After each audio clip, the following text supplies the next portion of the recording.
El tráfico limeño es el infierno que miles de ciudadanos deben atravesar diariamente. De acuerdo con datos de El Comercio, durante las horas punta, avenidas como Javier Prado o la Panamericana Norte pueden añadir casi una hora extra a los viajes. Por eso, en la columna semanal de la Contra, Aldo Facho Dede, arquitecto urbanista especializado en la planificación y gestión de ciudades, nos explica cuándo empezó el caos vehicular en Lima y si es posible remediar esta situación. Hablar de un punto de inicio del caos vehicular de Lima sería complejo porque lo que vivimos en la metrópoli es un abandono sistemático de la planificación y sobre todo de la planificación asociada al transporte público. Yo siempre cito como un hito de la ciudad, un hito positivo de la ciudad, el plan piloto de 1949, promovido por Fernando Belaúnde Terry y un equipo importante de urbanistas, planificadores, inclusive personas de otros países vinieron a trabajar con la Oficina de Planificación del Perú, en la cual se proyectó el crecimiento de la metrópoli hasta como somos hoy, pero sí con una visión de futuro que se aproxima a lo que es la ciudad de hoy. En esa visión del 49 se proyectaron vías importantes, como la vía de evitamiento y la circunvalación, que inclusive llegaba hasta el aeropuerto y al puerto del Callao. Se esbozó la vía Costa Verde, también se planteó la vía expresa. Lamentablemente, ese impulso planificador y de obra pública asociado al desarrollo urbano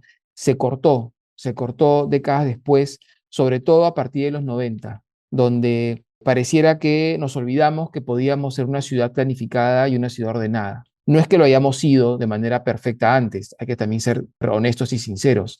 Lima siempre tuvo dos caras, la Lima planificada y la Lima informal, que crecieron de la mano, pero la explosión de la informalidad se da sobre todo en los 80s y 90s y va de la mano con un abandono de la planificación. Pensemos que el último plan metropolitano de Lima hasta el 2022 fue el plan MET del 1990, que se hizo a finales de los 80, que estuvo vigente durante décadas, que incorporaba un plan vial metropolitano que se ha ido implementando muy lentamente. Pensemos que la infraestructura vial que tenemos es una infraestructura vial planificada décadas atrás, donde no hemos tenido realmente una mejora sustancial en las vías. Recientemente se ha reclamado el derecho de vía y se ha abierto la vía expresa sur, están operando los carriles laterales, pero bueno, falta bastante para que la infraestructura vial funcione, aunque es un avance importante que tengamos ya la vía expresa abierta, ¿no? Pero este abandono a la planificación asociada al transporte y a la obra pública vinculada al transporte y a la movilidad nos pasa factura. La situación de Lima es caótica y es casi inmanejable. El transporte público está abandonado y está librado a la informalidad. Lo vemos cada día. Tenemos solamente una línea de metro funcionando, la línea de Metro 1, que es un metro aéreo. Tenemos un único corredor de metropolitanos que funciona y entre ellos no dialogan, no están asociados, no funcionan como un sistema. Además tenemos los corredores complementarios que con las justas sobreviven ante una competencia desleal producto del transporte informal y un sistema de transporte público absolutamente caduco, absolutamente caótico, que es ese transporte público de líneas concesionadas y de transportistas afiliados que solamente estimula y alimenta el desorden, el caos y la inseguridad y también la mala calidad ambiental que tenemos en la ciudad. El caos vehicular en Lima es un problema complejo porque lo hemos hecho complejos. En otras ciudades del mundo, y no te hablo de Europa, Norteamérica, te hablo de nuestro continente, Sudamérica, la ciudad, la metrópoli gobierna los sistemas metropolitanos, gobierna el transporte, gobierna las vías, gobierna los parques, gobierna los usos del suelo. En Lima, la municipalidad metropolitana, que debiera gobernar la metrópoli, tiene una serie de interferencias en la gobernanza que hacen hoy casi imposible realmente llevar a cabo obras de manera integral. Para empezar, tenemos dos provincias con igualdad de competencias y de jerarquía, Lima y el Callao, siendo Lima casi 10 veces el Callao en población y en PBI. Lima no puede plantear propuestas de alcance metropolitano, porque el Callao tiene autonomía en su jurisdicción y en sus competencias provinciales, y si el Callao no está de acuerdo o Lima no está de acuerdo con el Callao, no hay diálogo y no hay proyectos integrales. Por eso vemos que, por ejemplo, la línea amarilla muere en el límite provincial de Lima y luego en el Callao ya es una avenida común y corriente, ¿no? Entonces, es una metrópoli conformada con dos provincias con una diferencia muy importante, te diría casi sustancial entre una y otra. Pero ¿qué pasa? En el Callao está el aeropuerto y está el puerto, que son las dos puertas de salida de la metrópoli y del Perú al mundo, ¿no? Con lo cual el Callao, por más que tenga una dimensión territorial, poblacional, económico, bastante menor a la metrópoli, tiene dos infraestructuras de alcance nacional. Entonces hay una situación de constante conflicto entre ambas provincias que no se resuelven de manera integral. En el marco de esto y ante la frustración por la no implementación de la reforma del transporte en el 2014-2015, por el poco interés de los alcaldes, hay que decirlo también, de implementarlo,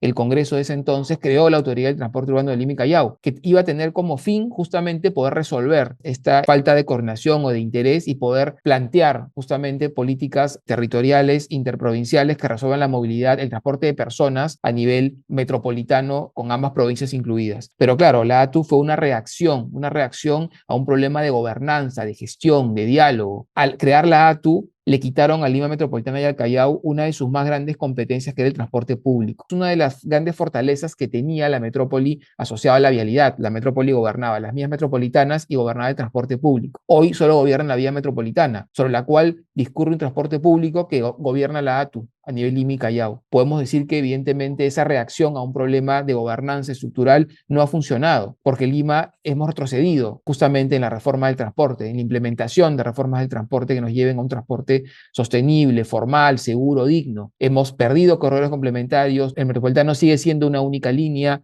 el Metro Línea 2 viene muy retrasado y la verdad es que la ATU, más allá de su director, no ha podido realmente enfrentar este problema de gobernanza que es metropolitano. En muy pocas ciudades del mundo, por no decir ninguna, en pocas ciudades del mundo, metrópolis modernas, el transporte está en manos de una entidad que, digamos, que no es la metrópoli, el gobierno metropolitano, ¿no es cierto? Entonces, acá tenemos un primer problema, que es que Lima perdió su competencia, su capacidad de gobernar el transporte y por ende quien lo planifica tiene unos tiempos políticos distintos al de la metrópoli. Tiene otros tiempos políticos, responde a otros jefes, digamos, ponerlo así. Entonces tenemos ya un transporte que no está asociado a la planificación urbana porque lo manejan entidades distintas, que no dialoga en una agenda casi política y que además, al no estar asociado a la planificación urbana o a la gestión de la ciudad, no está pensado de manera integral y dinámica con la ciudad. Eso es un problema muy serio. Y además también, ¿quién es la autoridad en las vías? Y yo siempre digo la foto típica, ¿no? ¿Quieres hacer operativos en las vías? Tienes a la Lima Metropolitana, a la ATU y a la Policía Nacional. Tienes a tres entidades, cada una con competencias parciales sobre la misma vialidad. Cada uno tiene competencias sobre ciertas sanciones, pero ninguna es integral. O sea, si está solamente la ATU, no puede sancionar por ciertos delitos o infracciones. Si está solo Lima, lo mismo, y la policía también. Es como un panorama perfecto, ideal, para que la informalidad, la ilegalidad y el caos reine, porque cuando lo formal, cuando lo ordenado, cuando la planificación no funciona porque está trabada y además cuando la autoridad no es clara porque está fraccionada, la informalidad y la ilegalidad reina. Esa es la realidad del transporte de Lima. Estamos gobernados por la informalidad, por la ilegalidad, que está obviamente vinculada al delito. Nuestras calles están tomadas, no hace más falta que ir y ver la Javier Prado, ver la avenida Arequipa y ver cómo el taxi informal, el taxi colectivo, la combi informal son las que finalmente gobiernan las calles. Entonces tenemos un problema muy, muy serio que no estamos resolviendo, no está avanzando. Se hacen esfuerzos que no terminan de manifestarse, concretarse en acciones concretas, en obras de infraestructura, y la realidad es que los pocos avances que se han hecho cuando la metrópoli gobernaba los sistemas urbanos, gobernaba el transporte. Piensa, por ejemplo, que el metropolitano fue planteado por el alcalde Andrade en su momento, y luego esa propuesta fue tomada por el alcalde Castañeda y fue implementada. Y funciona muy, muy bien. Pero acordémonos que el metropolitano recorre lo que se proyectó en la época de Bedoya, que es la vía expresa. O sea,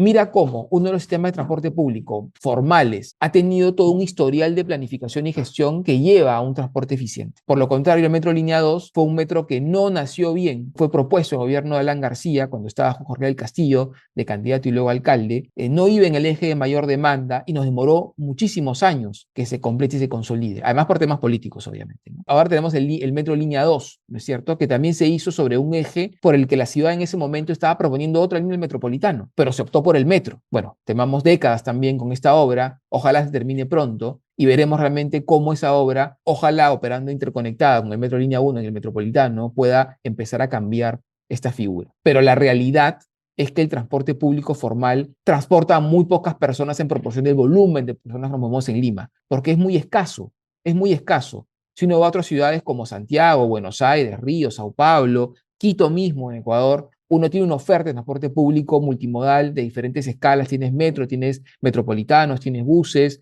¿no? Que funcionan y operan y no necesitas el transporte informal, porque la formalidad te resuelve los transportes. Aquí en Lima no puedes resolver tus viajes con transporte formal solamente y además, eso sumado al desgobierno absoluto de las vías y al caos que tenemos a nivel vehicular por un atraso en infraestructura vial muy importante, hace que moverse en Lima sea realmente un suplicio absoluto. Para eso es muy importante que la ATU trabaje de la mano con la Lima Metropolitana y coordinen juntos las obras que se van a implementar, obras viales asociadas al transporte público. Lima es una ciudad que tiene espacio público vial, tiene avenidas, aunque nos parezca lo que yo digo quizás contradictorio a lo que he dicho anteriormente, tenemos avenidas, tenemos espacios viales, lo que pasa es que tenemos infraestructura muy, muy retrasada. Al tener avenidas, podemos implementar sistemas como el metropolitano, que es más, que ya lo tenemos en algunas avenidas, como la avenida Tomás Marzano, como Brasil y otras más. Mi recomendación siempre ha sido, demos de manera dinámica y sistémica una red de metropolitanos sobre las vías que tenemos amplias para poder resolver los flujos más importantes de la ciudad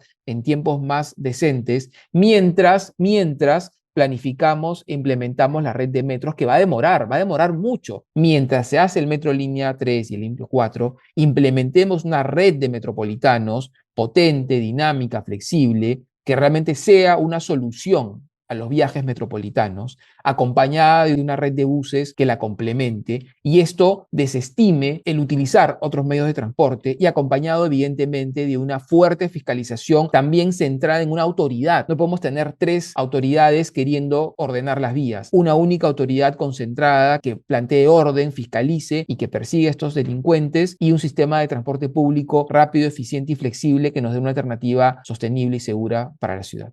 Eso ha sido todo por la audiocolumna de esta semana. No olviden compartir, darle like y recuerden que pueden tener acceso anticipado a esta y futuras audiocolumnas uniéndose como miembros premium en nuestro Patreon, link en la descripción y a través de las membresías de YouTube.